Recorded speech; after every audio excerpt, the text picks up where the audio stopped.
The town of Napa, California sits right in the lap of luxury.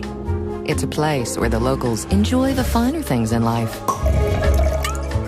But one fateful Halloween night, Napa is rocked to its core by a brutal double murder. And suddenly, fear blankets the town like a dense California fog.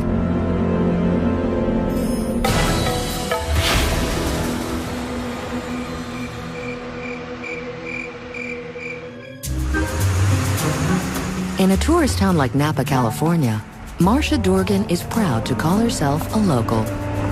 It's a small town, small enough to where you feel safe, but not so small that everybody knows your business. Even so, it's Marcia's job to know everyone else's business. Well, I'm a reporter, and I've been with the Napa Valley Register 9 years. But when her phone rings at 2 a.m. one Halloween night, even Marcia can't help but feel nervous. I was in bed asleep, and one of our freelance photographers called, and he listens to the scanner 24 hours a day. He said he had heard of a stabbing over on Dorset. Napa police officer Pat Manzer hears the same report, and he hears the panicked 911 call. Oh my God, we got attacked or something, 2631 Dorset Street. Please help. Who attacked you? Please, I don't know. Most of my roommates are hurt. Oh my God. I'm downstairs. There was somebody that came in and just jumped out the window. My roommates are upstairs. I think they're dying. They were attacked or something happened. I'm driving away because I don't know if this guy's coming back. The caller is 26-year-old Lauren Menza. She lives on Dorset Street with her roommates, Leslie and Adrian. And now Officer Manzer and the entire Napa police force race to the girl's home. I knew that something was going to be pretty bad. When we approached the front of the house, we could immediately see that a window was open and so many blinds had been pushed through. Officer Manzer prepares for the worst. Lauren was very frantic, yelling at me that we needed to go help her friends, that they were in the house and that they were dying. Downstairs, there are no other signs of an intruder.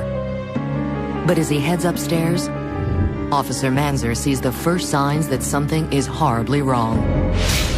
When we got to the stairwell, we observed a bloody print up against the wall, like somebody had come down the stairs at a very high rate of speed. There was blood on all the steps.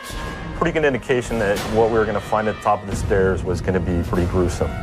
Unfortunately, Officer Manzer is right. 2 officers made entry into the bedroom on the left, where Leslie and Adrian were found. Leslie was laying on her stomach, and Adrian was kind of in the same position. From the amount of blood, you could tell that whatever it was had either cut them or had severely beaten them. Leslie Mazzara and Adrian Insania have been murdered, stabbed to death in their own home. I had never seen anything like it. This was very cold, very calculating. Even worse, the killer is still out there. My fear was that whoever did this could still be in this neighborhood. Police immediately fan out to search the area for the killer, but he seems to have vanished into thin air.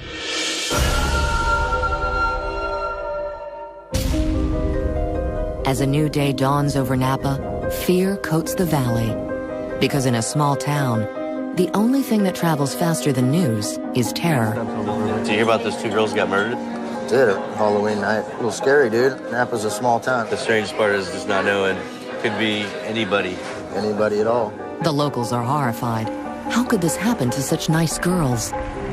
Leslie worked at the winery, and she was really good at it because she was just such an outgoing person. And Adrian always had wanted to be a civil engineer, and she had close friends. Even more tragic, Adrian was just about to leave on a dream vacation with her best friend Lily. Why would somebody do that to these 2 women? That's a question Detective Todd Schulman intends to answer. But he knows he has his work cut out for him. There really was a sense of urgency on this case. Right away, we knew we had something very serious and something very out of character for Napa. I'd worked on several homicide cases, but none of them involving multiple victims, and none of them involving people who were just asleep in their own house in the middle of the night. Detective Schulman immediately interviews the sole survivor, Lauren. That she was pretty much in a deep sleep when this occurred. She heard one of the girls screaming. as she's getting up out of her room to try to find out what's going on, she hears someone coming down the stairs very fast. She goes out the back door. She doesn't get a look at the guy. Unfortunately, Lauren is unable to identify the attacker. So Detective Shulman urgently requests backup from forensics expert Janet Lipsey. We had no suspect. These were two young girls. This was Halloween night. It was a scary crime. This is something that you would see in the movies and not in the city of Napa. With no time to lose, Janet and her team seal off the house and meticulously search for evidence that could lead them to the killer. What I was looking for is anything that's out of the ordinary. And I'm looking for something that would have been left behind by the suspect. And it doesn't take long for Janet to find what she's looking for. One of the things that we noticed was the light bulbs in the motion lights that were above the garage had been loosened, lightly unscrewed, which made us believe that he had been watching the house for a while to know about those motion lights. It appears that he left in quite a hurry and was running down the stairs. He had such momentum that he ended up running right into the wall at the base of the stairs. The killer left in such a hurry that detectives think he injured himself, likely leaving his blood at the scene. And that's not all he may have left behind. Some of the evidence that I collected are some cigarette butts, some of the blood that is on the window blinds, and I think that maybe we can get these analyzed and obtain some trace evidence. But it will take time to get the results back, and that's the last thing investigators have. I was concerned. This one bothered me because first initial feeling was it could be a serial killer. It's a terrifying possibility. It's very rare to have someone commit this vicious of a crime and then just stop and go back to a normal life. Is the town of Napa witnessing the birth of a serial killer? Saturdays at Dixie's Salon are always a flurry of perms and gossip. But today, the cheerful chatter has been replaced by terrified speculation. I think it's a local guy doing it. No one's going to come into our town and kill two women for no reason. I think that it's a serial killer. The girls were well liked in the community. I know a lot of people knew him. Back at the precinct, Detective Todd Shulman tries to make sense of this terrifying crime. Both these girls were very focused on their jobs and were really out living life to the fullest, enjoying being 26 years old. Now he must determine if this double murder is the work of a serial killer. This is not just some person who was maybe burglarizing the house and got disturbed. We're looking for someone who went in there with an intent to commit a very serious crime. Analyzing the blood samples found at the crime scene is an important first step. Within 2 weeks, we knew that we had an unknown male DNA sample. Now, investigators need a suspect to compare the DNA to, so they must get to know this killer. We strongly suspected this guy was a younger, athletic person because he was able to jump in and out of this window, not to mention he was able to overpower two young women and really attack them the way he did. With these details in hand, detectives hit the ground running. Then we started looking at known criminals, people who are on parole, registered sex offenders. We looked at those people very closely. But investigators are still unable to come up with any viable suspects. None of those people came back as being someone that would have committed a crime like this. Knowing the killer could strike again at any moment, police turn to the public for help. And they're rewarded with an intriguing new lead. We got a phone tip from some people in Sacramento about a suspicious person they had seen while in the Napa Valley on a vacation. And they had been at one of our local restaurants on Halloween night. And we're sitting next to a guy, and this person was acting strangely, and he made a comment to them that some people are going to get killed tonight. Was the killer so audacious that he freely announced his intentions? Alarm bells go off when you hear that kind of tip because it has specifics in it about it being multiple people. Some people are going to be hurt tonight, so it's got a time frame. And now there's no time to lose. We followed up on that by going back to the restaurant and looking at some credit card receipts and narrow down who this person was. But when investigators question the suspect, he denies any involvement in the murders. He had an alibi and he said that it was just a joke.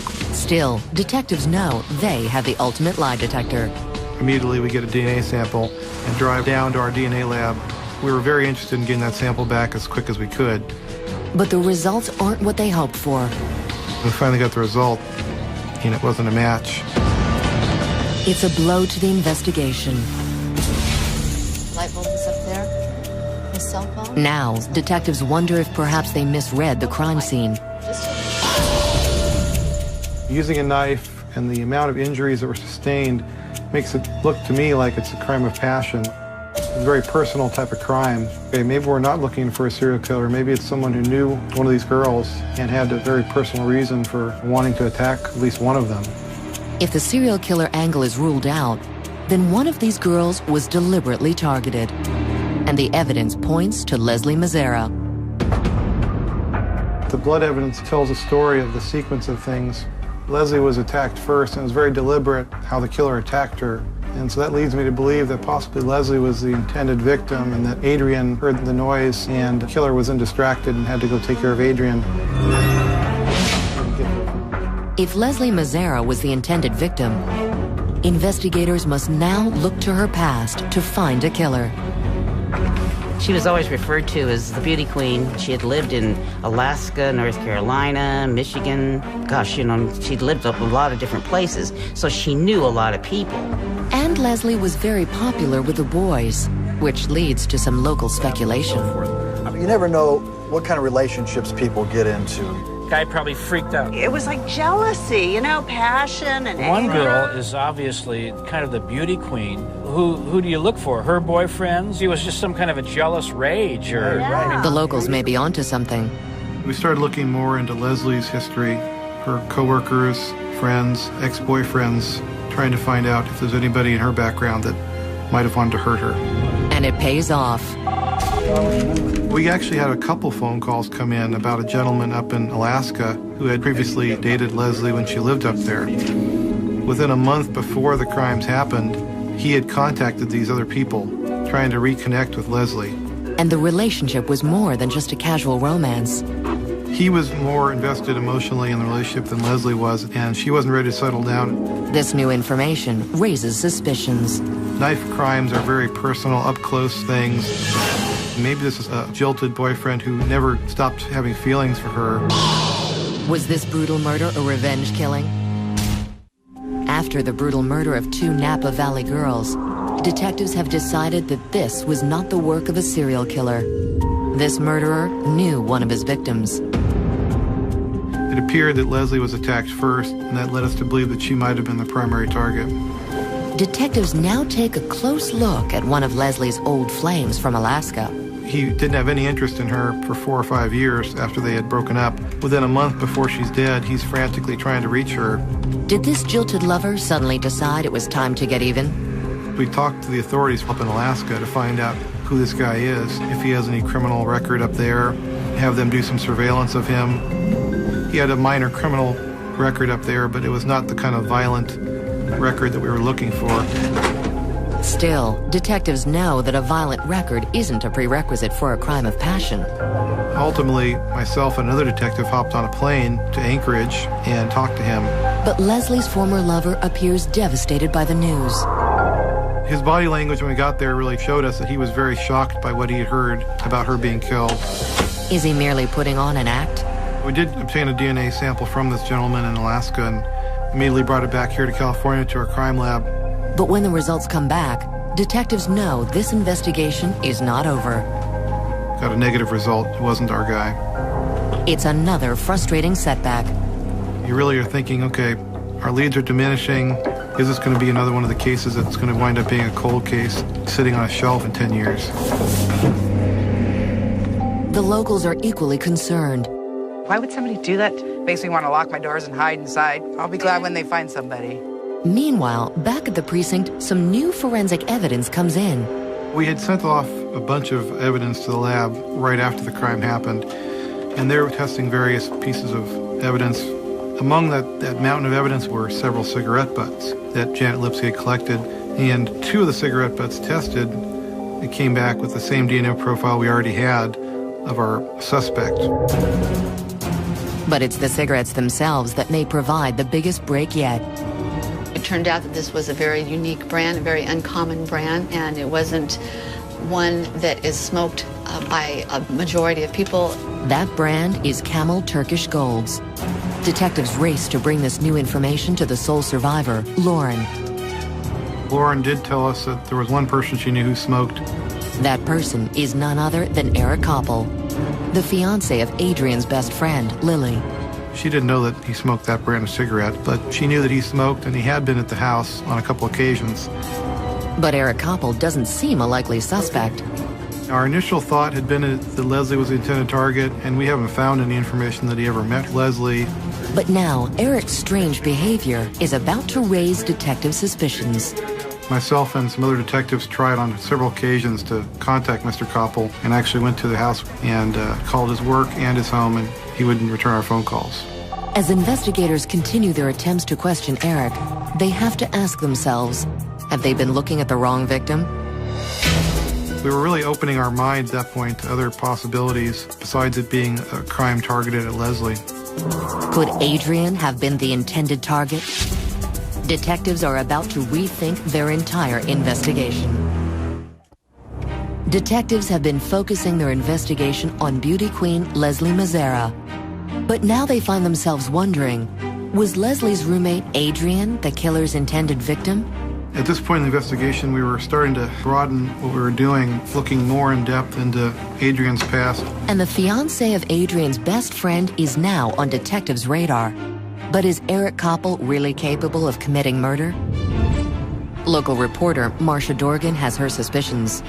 He was a very controlling man. I think that he was afraid of losing Lily. And I think he thought Adrian was trying to talk Lily out of marrying him. And now Eric is avoiding investigators. Eric Koppel knew we were looking for him and didn't return our phone calls and didn't try to reach us. It was clear he didn't want to talk to us. But all that is about to change. I had just gotten home and had dinner and got a phone call. It's my sergeant saying, you need to get in here. There's a guy who's confessing to the crime. And the stuff he's telling us sounds credible. When Detective Shulman arrives at the station, he sees a familiar face. I recognized him because we had gotten his picture from DMV records. And Eric Koppel carries with him a pack of Camel Turkish Gold cigarettes. The first thing he said was, I'm the person you're looking for, and I'm the person that killed Leslie and Adrian. Eric's shocking confession is only the beginning. As he starts to speak, the terrible events of that Halloween night slowly unfold. What he said happened was that he had been at a Halloween party and had gotten very drunk, and he had gone home and passed out. But Eric woke up with murder on his mind. He grabbed a knife and drove to his friend Adrian's house on Dorset Street. He said he had flashes of memory of getting out and smoking his cigarettes while he's standing there. And then he remembers using the knife to open up a window, climbing up the stairs. But Eric claims to have no memory of the attack itself. He had what I would call convenient lapses in memory when he was actually physically using the knife to stab the victims. Eric Koppel refuses to give a motive. But investigators have a theory. And at its center is Eric Koppel's fiancée, Adrian's best friend, Lily. Lily and Adrian were going to be leaving for an extended trip to Australia within a couple weeks when the crime happened. We can surmise there might have been some feelings there that Adrian and Lily's relationship was hindering his relationship with Lily. And as for Leslie, she was simply in the wrong place at the wrong time. The physical evidence was very clear that he attacks Leslie very quickly. Investigators had assumed because Leslie was attacked first, she was the intended target. But now they know that Eric simply needed Leslie out of the way. And then he goes in and attacks Adrian, but Adrian has been alerted and was ready to try to defend herself. A sample of Eric's DNA is sent to the lab, and the results confirm his confession. As news of Eric's arrest gets around town, the locals are stunned. The fact that this man could do this and live in the community and go about his business every day, it was just mind-boggling. Still, the townsfolk are ready to put this tragedy behind them. Thank goodness that guy was arrested. I feel so relieved that they caught him and he admitted to it. At his hearing, Eric only cries when his wife Lily makes her statement. As the victims are talking about their pain and the consequences of what Eric did, he had no reaction. But when it became on the topic of how this affected him and Lily, that's when I saw the emotion come out. Eric Koppel is sentenced to life in prison with no possibility of parole.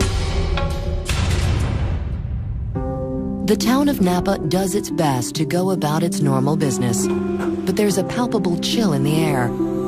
It's a sense of loss, that'll never, ever be replaced. And while the sun still shines on the vineyards of Napa, these good neighbors now know that even in paradise, evil exists.